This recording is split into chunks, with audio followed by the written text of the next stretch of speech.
Each year and every day, we speak millions of words into the atmosphere of our minds.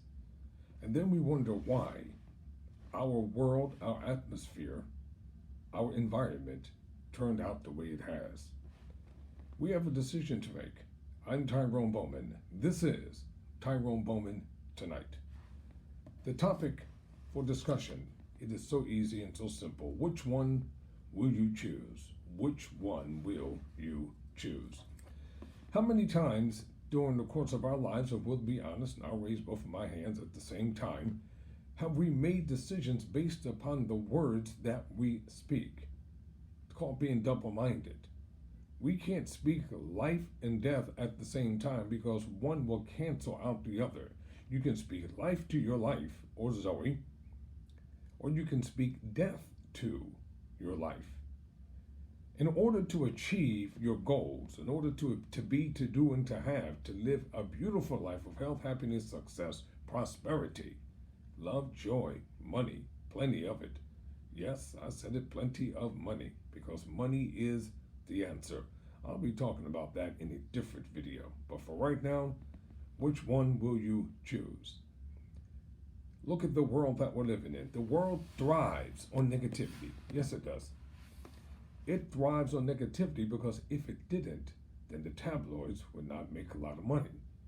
Certain reality programs and shows would not be on the more sensational, the more salacious, the more detailed.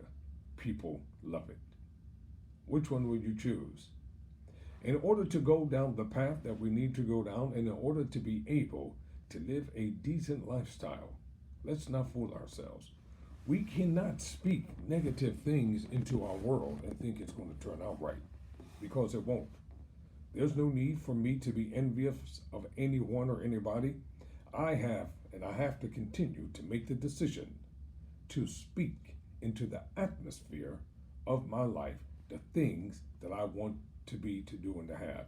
That is not saying that everyday occurrences and things won't take place, because it's reality. You know, at some point in time during the course of our lives, things do happen. And when they happen, sometimes they're uncontrollable. But it doesn't mean that we're going to put ourselves in a situation whereby we should curse and blame everything, everyone, and everybody. That's a biblical term, cursing and blessing. A biblical term, you can find that in the book of Deuteronomy. But this is not a Bible lesson. This is an inspirational, motivational teaching. Yes, I do use scripture, and I use scripture as what? As a foundational point to make a point. Because there are so many truths written in scripture and so many other beautiful things that I've had the opportunity to read. In order to forge ahead, in order to move in the direction that one wants to move into, in order to come out of poverty into prosperity, in order to be able to be in the type of world that one wants to live in, because the world is a beautiful place. It's bigger than our environmental surroundings. It's bigger than our neighborhood. It's bigger than the circle of friends that we have. America's a beautiful place. When we start traveling throughout the nation and around the country, you'll find out that there is so much beauty. There are so many wonderful people to meet, places to go, things to do. But in order for that to happen, I found a scripture here, and I'm going to elaborate on it right now. In the book of Proverbs, the 18th chapter, the 11th verse, in the book of Proverbs, the 18th chapter, in the 22nd verse, it reads as follows, and I quote, "Death and life are in the power of the tongue, and they that love it shall eat the fruit thereof." Close quote. Death and life are in the very words that we speak. And according to the Google Dictionary, they can bring joy or cause misery. The tongue has the power of life and death. The stakes are high. Your words can either speak life or your words can speak death. Our tongues can build others up or they can tear them down. That is true. We can build up, strengthen, motivate, exhort, and encourage, or we can tear people down. Too many individuals are destroying people with the words that they speak. Why? Anger, rage, bitterment, revenge.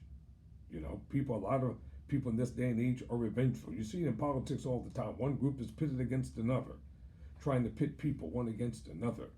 And each group is basically talking about, that's why I don't belong to either party, because I'm tired of both of the parties, frankly.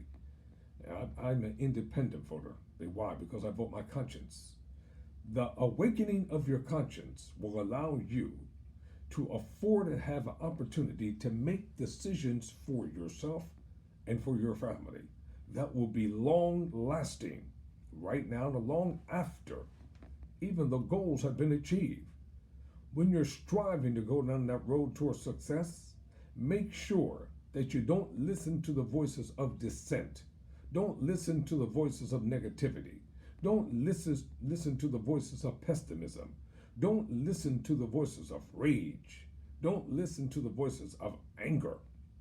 A lot of people are very angry over what? The question is asked. Life and death, or death and life, are in the power of our words. According to scripture, Jesus went to a certain town one day and he saw a tree. He saw a fig tree. And from all appearances, it looked like it was extremely healthy and that it would have fruit on it. And when he came, there was none. What did Jesus do? He cursed the fig tree because it didn't produce when it was to produce. What was the moral lesson? The lesson is simple. What you speak, you will have. What you say will come to pass. If you say it long enough, it's going to happen. If you speak it long enough, it will happen. How many times have you heard somebody say, I told you that this was going to happen, or I knew that this was going to happen. See what happened because you didn't listen to me, or you didn't do what I told you to do. This is why we must be so very, very, very careful about this word called religion. Be very careful when we make our decisions in terms of the Almighty. Be led by your own conscience, not persuaded by a certain group of individuals or an organization. A lot of people who have succeeded in this world, they did so because A, they believed in the Almighty. B, they believed in themselves. And they became their own coach. They became their own motivator. They became their own exhorter. You can do the same. Which one will you choose?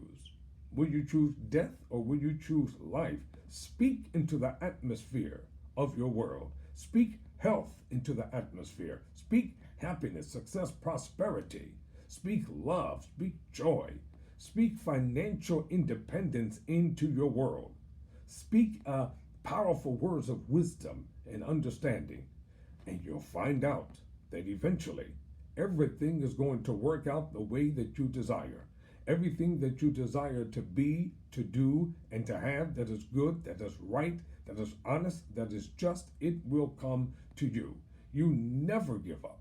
You never allow negative thinking, speaking, acting, doing people to speak against the thing or things that you are attempting to do, and you know that you can accumulate them.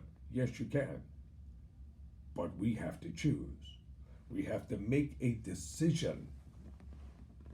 I said, beloved, we have to make a decision. Ladies and gentlemen, we have to make a decision in our lives as to what we're going to choose.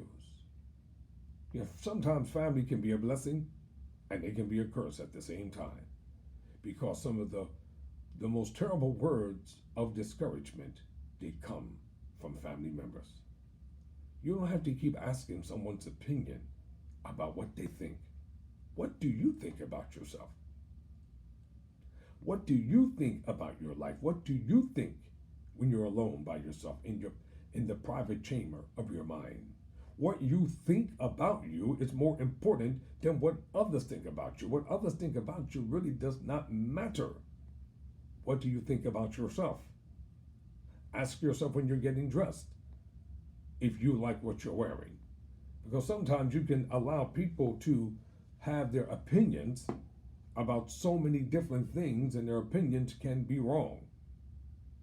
You don't have to subscribe to someone else's ideology or thought process. We all have a mind. Yes, we have to start using our mind. Before any words come out of our mouth, they've already been formulated in our minds. Have you ever heard the phraseology, a drunken person speaks a sober mind? You know why? Because that's what was in their mind all the time. Whatever came out of them, that's what came out of their mind. I've watched people speak so many things into their lives that were wonderful and good and decent, but then I've watched people speak so many things into their lives that cause anger, heartache, pain, resentment, jealousy, bitterness. Don't allow life to pass you by. When opportunities are presenting themselves before you, be prepared for the opportunity. When doors are opening, when blessings come your way, be the recipient of them because you spoke life into your atmosphere. You spoke health, happiness, success, and prosperity over yourself and over your children. Be careful what you name your children because the name will identify them throughout their lifetime. Yes, it will. The name represents the individual. Even before many times you see the person and you hear about the person's name, the name represents them. The name shapes them. The name introduces them. The name puts them on the scene long before the person arrives and shows up. You can overcome any obstacle if you tell yourself that you can overcome it. You have the power and the authority and the ability innately built on the inside of you that you were built with. You can overcome anything that's perceived as an impossibility when you believe in the power of the spoken word, words of health, words of healing, words of success, words of prosperity, the consciousness of prosperity, the consciousness of life, the consciousness of doing for yourself. You can come back from anything that is perceived as a failure. Don't be afraid to try something, and if it doesn't work out, what difference does it make? You get up and you do it again. Many times, individuals give up. I remember studying the life of Albert Einstein, and it was said in the particular book that I read, before the incandescent light bulb was perfected, he failed perfecting it at 9,999 times. Most individuals had given up on the first time, but on the 10,000th try, light came into existence. Because back in the old days, the rider had to ride around every night and light up the lamppost. That's the way it was. But with electricity, America had a new way of being, doing, and having. You can have it all. You can soar above it all. Speak health, happiness, success, and prosperity into your life. Whatever it is that you desire to be, to do, and to have, learn to speak it. Don't speak death into your life, premature death. Don't speak sickness. Even if your body is sick, start talking to yourself in your mind. People oftentimes are either healed or not healed based upon their mindset. I'm going to leave you with this. There was a very rich woman. She was a hypochondriac. And she kept telling her doctor that there was something wrong with me. There's something wrong with me. You just have to find something wrong with me. And one day she came and the doctor wrote something on the prescriptive pad and he gave it to her. She took it to her doctor. And she came back about a week or two later and said, "Doctor, I feel so much better since you gave me these pills to take." And he nodded his head and bid her adieu. Then his assistant came and asked him, "What did you give her?" He said, "I subscribed water pills. That's all." Some people are just hypochondriacs. They make things up. It's all in their minds. It's in their head. So that's what they speak. Choose life. Choose health. Choose happiness. Choose success. And guess what?